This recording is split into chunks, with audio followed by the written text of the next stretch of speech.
Hello, in this video I want to show you how to start a delicate program in a Beko drying machine. To do this, first we'll need to change into the delicate program, and it should be located right here.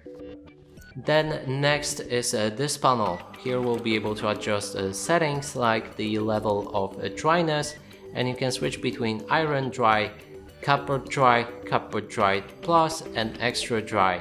Next is the lights inside your drying machine, and you can switch it on or off. Then we have the alarm sound when the program is finished.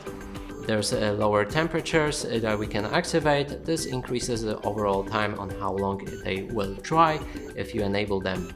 And there's also a programmed time, but in this program it's not available. We can also adjust the specific time when the program should be finished, and for example give it like 5 hours. That means if you return in 5 hours, the program should be finished.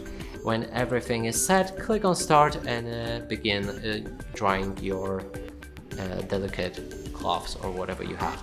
And that's it for this video. Hope you like it. Please consider subscribing to our channel, leave a like and a comment below.